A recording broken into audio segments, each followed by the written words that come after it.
Assalamualaikum warahmatullahi wabarakatuh. Kami dari kelompok 2 kelas R4D dengan dosen pengampu Ibu Marta Sundari, MSI, akan mempresentasikan aplikasi statistika dalam BK. Sebelum itu, perkenalkan anggota kelompok kami terlebih dahulu. Ya, yang pertama ada Prastia Widianti dengan NPM terakhir 336. Lalu Farsya Titis Kinanti dengan saya sendiri dengan NPM terakhir 355. Selanjutnya ada Vidya Alivia dengan NPM terakhir 379. Lalu yang terakhir ada Syafina Aurelia Ramadan dengan NPM terakhir 385.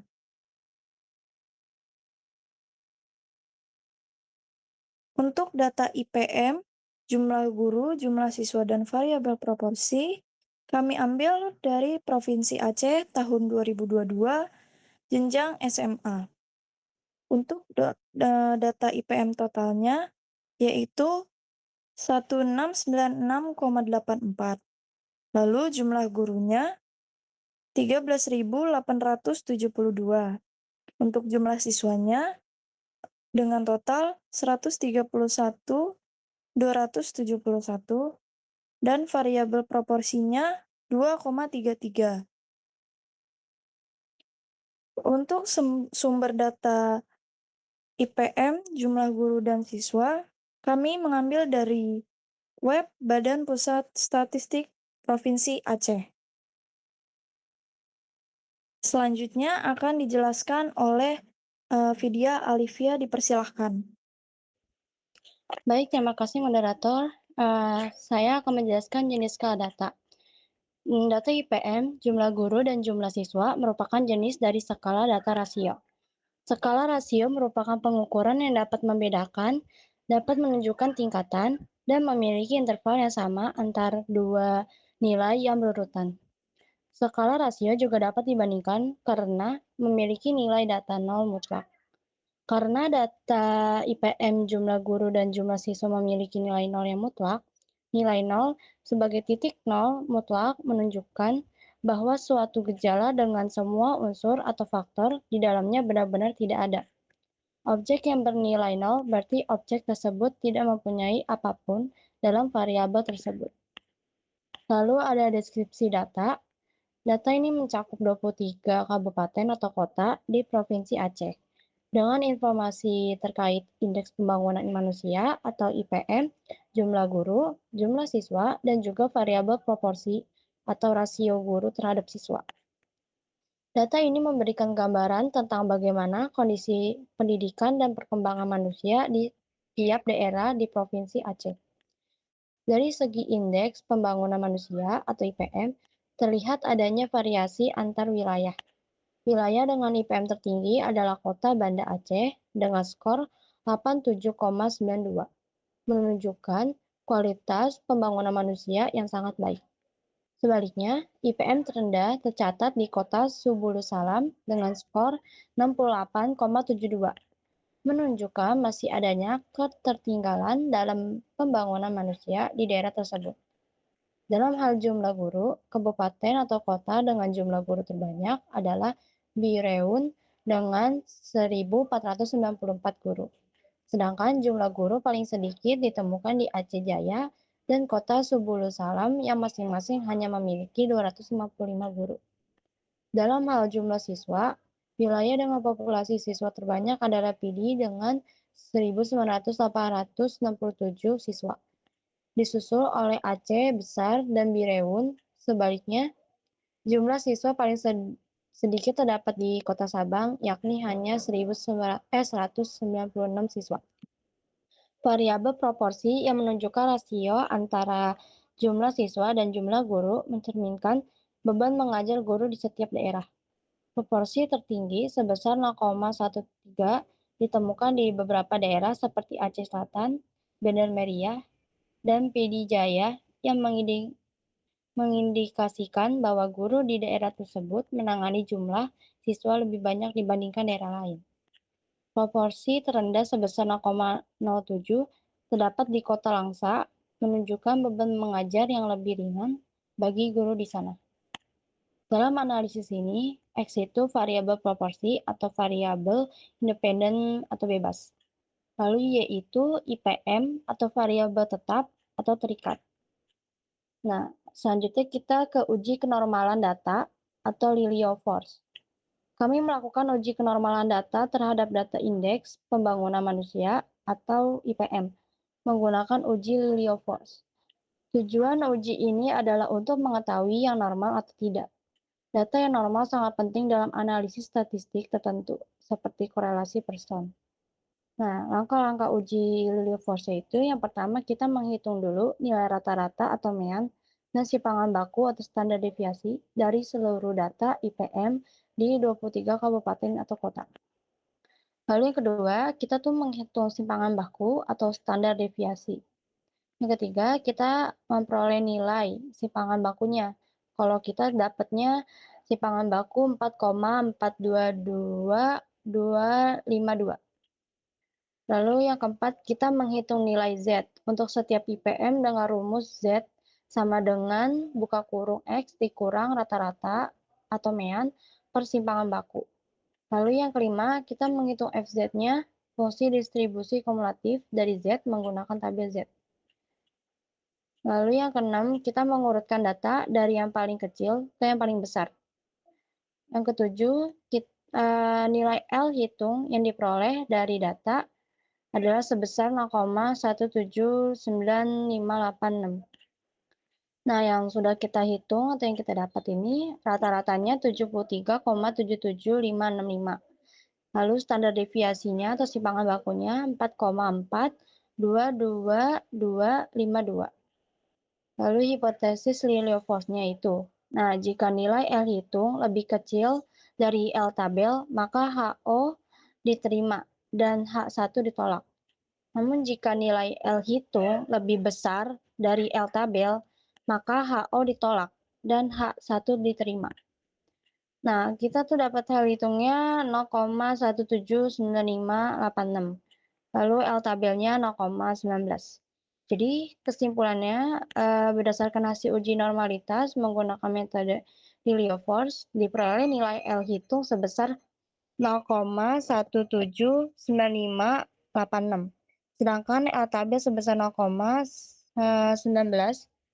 Karena nilai L hitung lebih kecil dari L tabel, maka hipotesis 0 HO diterima, yang artinya data berdistribusi normal. Terima kasih.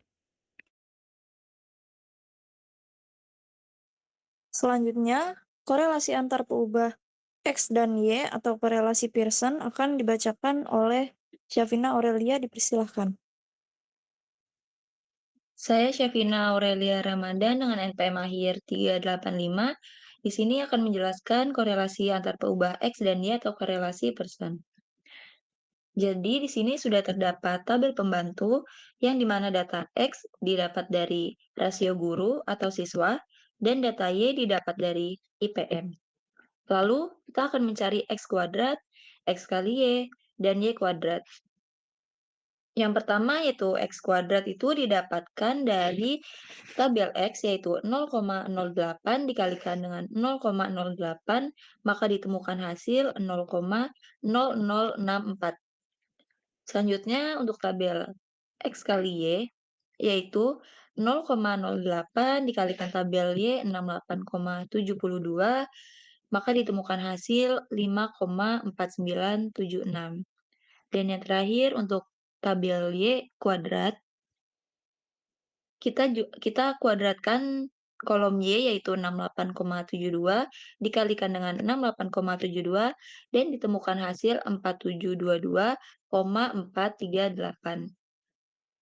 Kemudian jika sudah semua data diketahui, maka akan ditemukan hasil atau total yaitu X hasilnya 2,33, Y 1696,84, X kuadrat 0,2427,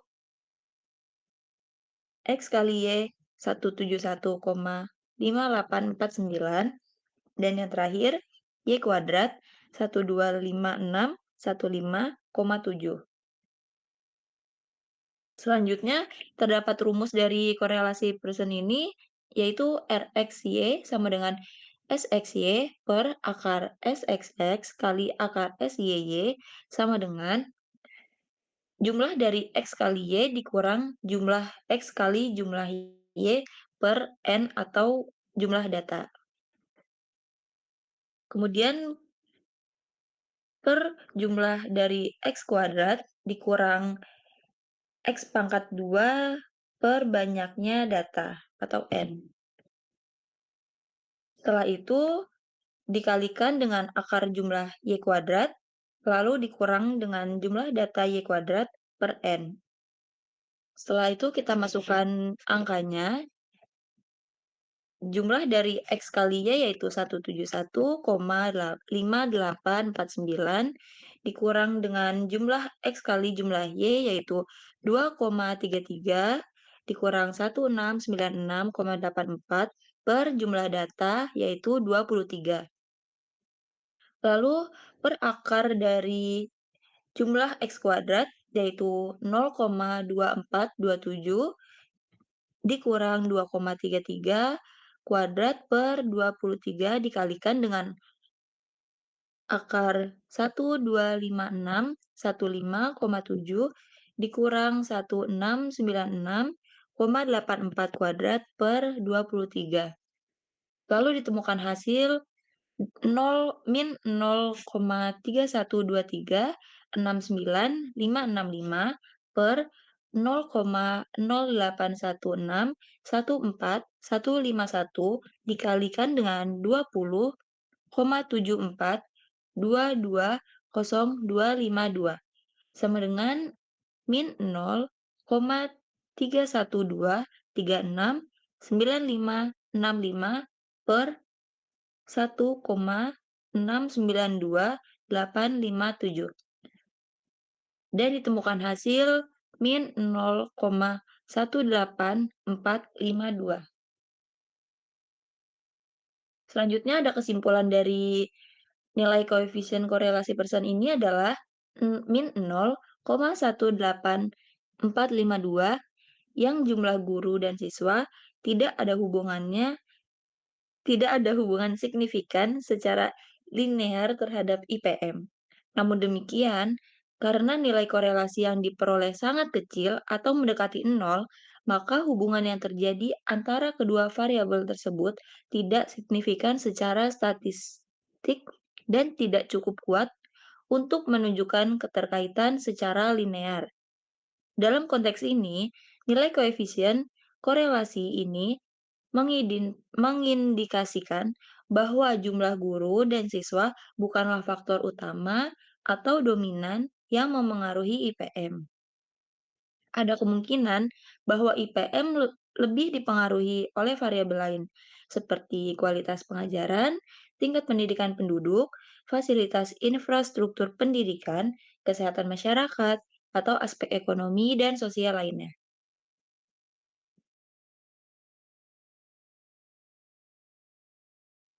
Selanjutnya, pembuatan model linear Y sama dengan B0 plus B1X akan dijelaskan oleh Prastia Widianti, dipersilahkan.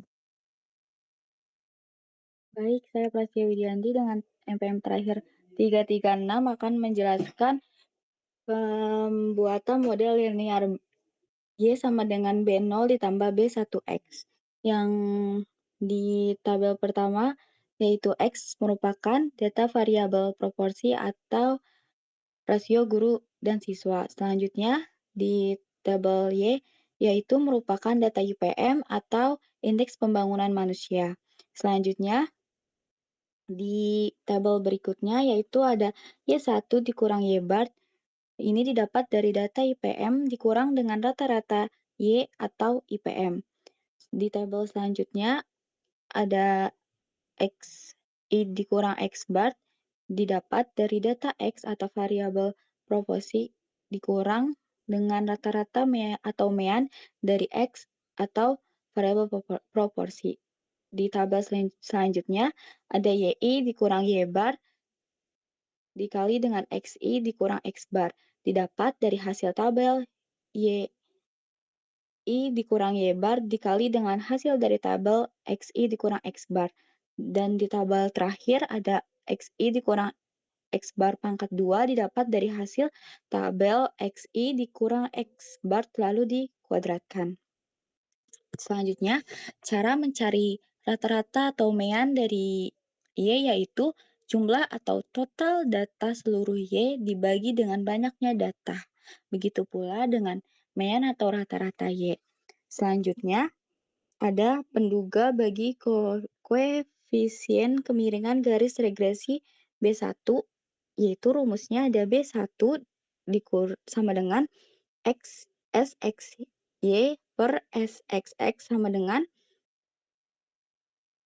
jumlah XI dikurang X bar dikali YI dikurang Y bar per jumlah dari XI dikurang X bar pangkat 2. Yang ditemukan hasilnya yaitu min 0,31237 per 0,006609, yaitu hasilnya min 46,8962. Selanjutnya, yang artinya setiap kenaikan 1 pada jumlah guru dan murid akan menyebabkan penurunan rata-rata pada IPM sebesar 46 dengan asumsi faktor lain tetap.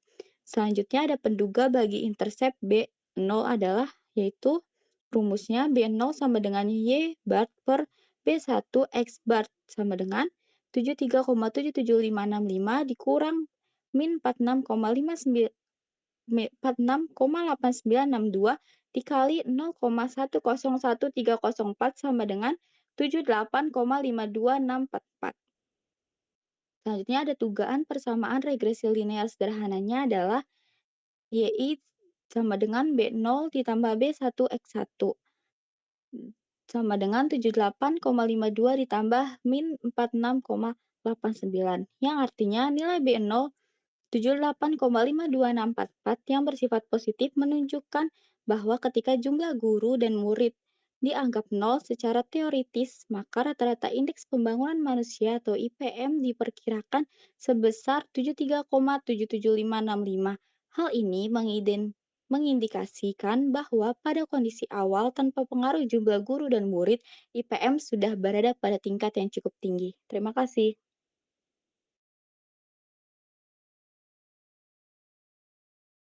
Selanjutnya, uji F dan uji T akan dibawakan oleh saya sendiri, Farsyati Tiskinanti, dengan NPM terakhir 355. Di sini ada tabel penolong. Itu yang pertama, tabel pertama itu X merupakan variabel proporsi yang sudah dijelaskan sebelumnya. Lalu tabel selanjutnya itu Y adalah IPM dengan total 1696,84. Lalu tabel Y1 atau YI dengan total 1696,83. Lalu di tabel selanjutnya ada YI min Y bar kuadrat dengan total 125.198,6982. Lalu di tabel selanjutnya ada YI min YI kuadrat dengan total 415,59. Lalu tabel terakhir ada YI min Y bar kuadrat dengan total 12515,71660. Selanjutnya, untuk tabel sidik ragam yang regresi, untuk DB-nya 1, JK-nya 14,6488, KT-nya juga 14,6488. Untuk have hitungnya 0,740212228. Galatnya DB-nya 21, JK-nya 41,59, KT-nya 19,79. Untuk totalnya DB-nya 22, JK-nya 430,2389. Untuk F hitungnya DB-nya 0,740212 yang berarti H0 diterima. Untuk F tabel 1,21 hasilnya 4,32. Untuk uji F Untuk parameter regresi ini dapat diperoleh dari tabel sidik ragam di atas. Untuk hipotesis uji F ini adalah 1B1 sama dengan 0, yaitu koefisien regresinya sama dengan 0 yang berarti tidak ada pengaruh antara jumlah guru dan siswa terhadap IPM atau indeks pembangunan manusia. Lalu 1B1 tidak sama dengan 0 yang berarti koefisien regresinya tidak sama dengan 0. Yang berarti ada pengaruh antara jumlah guru dan siswa terhadap IPM atau indeks pembangunan manusia. Diperoleh dari nilai F hitung sebesar 0,740212, kemudian dibandingkan dengan nilai F hitung dengan nilai F tabel yaitu 4,32. Maka keputusan yang diambil adalah menerima H0 dan menolak H1, yang berarti bahwa jumlah antara guru dan siswa tidak mempengaruhi signifikan terhadap IPM atau indeks pembangunan manusia. Selanjutnya, untuk penghitungan uji T, yaitu SB1 sama dengan akar sigma YI min Y payung kuadrat per N min 2 dikali sigma XI min X bar kuadrat sama dengan akar 415,59 per 23, dikurang 2 dikali 0,0066609 yang memperoleh hasil 54,507523. Selanjutnya T hitungnya sama dengan B1 per SB1 sama dengan min 46,896 per 54,50 sama dengan yang diperoleh hasil min 0,8603. Lalu T dalam kurung A per 2 dikali dalam kurung N dikurang K tutup kurung sama dengan T di dalam kurung 0,05 per 2 dikali 23 dikurang 1 yang memperoleh hasil 2,074. Karena nilai T hitung lebih kecil dari T tabel, di mana 0,86 lebih kecil dari 2,262, maka H0 diterima. Kesimpulannya, tidak terdapat pengaruh yang signifikan dari variabel bebas terhadap variabel terikat. Artinya, antara jumlah guru dan siswa tidak berpengaruh secara signifikan terhadap IPM atau indeks pembangunan manusia. Sekian dari kelompok kami, kurang lebihnya mohon maaf. Wassalamualaikum warahmatullahi wabarakatuh.